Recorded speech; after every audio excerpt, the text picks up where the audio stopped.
Hey everybody, Dawna here from Transformational Healing, and it has been a super long day working on organizing things and starting a bunch of new tinctures and straining tinctures and stuff, but I wanted to make sure that I got to you about the herbs and oils for Samhain.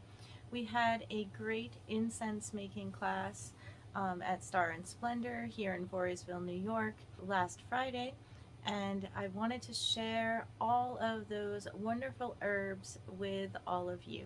Along the way, I'll show you some of the things that I've been doing for fall excursions, fall gatherings, and processing of all kinds of herbs and medicine. There'll be all kinds of things added into this video. When it comes to herbs for Samhain and the essential oils as well, the focus is on typically protection and divination. At the time of Samhain, the veil is thin, which means the veil between this world and the other worlds is thin.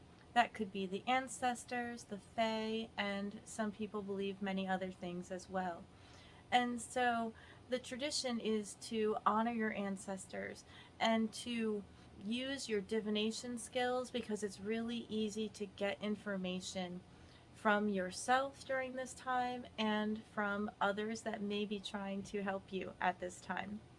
But you want to do that in a way that's protected. So when it comes to herbs that you might want to add to your incense, some of the basics and some of my go-tos are goldenrod, mugwort, wormwood. White oak bark is great to add in some strength and some vitality.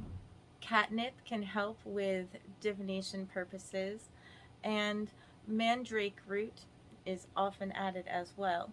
Just a little bit of that, you don't need too much. And we use mullein to honor the ancestors, and butcher's broom to help with that wonderful divination feeling. Sandalwood and frankincense. Some people like to use myrrh as well. And a bay leaf can be great to add to break up some bay into that.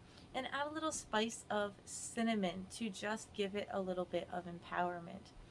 There are so many other herbs that are also used. Dragon's blood for purification, protection, and lightening up that space and sweetening up the space that you're working in as you're doing your divining.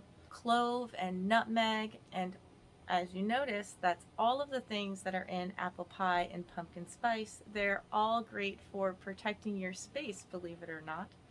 And some people like to use vervain, witch hazel, and willow.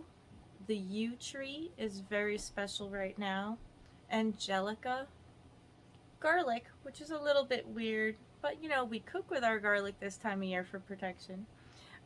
Rosemary and sage can always be added to any of your protection incense blends.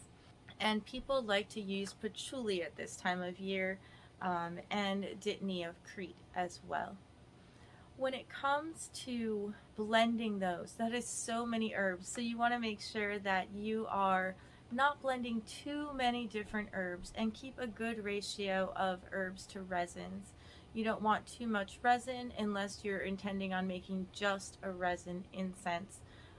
You want to balance out just a little bit of resin. When it comes to blending oils for an anointing oil for yourself or your group that you're meeting with for Samhain, or to anoint your candles for your ancestors, think about things like the frankincense, sandalwood, and myrrh to add to a carrier oil. You might like to go the route of doing rosemary and sage with one of those higher incense resin oils, or you could go with the cinnamon and clove for them. It just depends on which way feels right to you. And remember that when it comes to your blends, that you need to make sure that you're doing what feels good for you to do and not what everyone else says you have to do. That list is so huge because there are so many different herbs that you could use for these situations. So feel what's right inside.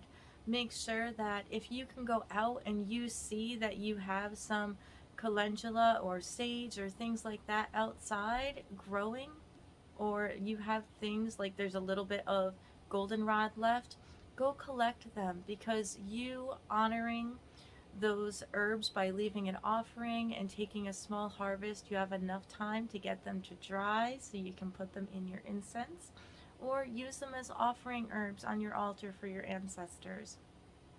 If you have a special ancestor that had a favorite flower and you can find that at the store, then go to the store and get that for them to leave it on the altar for them. I have a great blog about Samhain and all of these herbs and oils and a little bit more information for you available over on the Transformational Healing by Dawna website, and you can also download some information and free resources while you're there on our resources page. If there's things that you need to get last minute shipping, you can do that as well. I have several other videos on Samhain. If you need to know how to celebrate Samhain and how to connect to your ancestors and setting up ancestor altars, or how to do divination at Samhain time, these would be 2 great videos for you. Thanks for stopping by and many blessings. We'll see you real soon, Chad.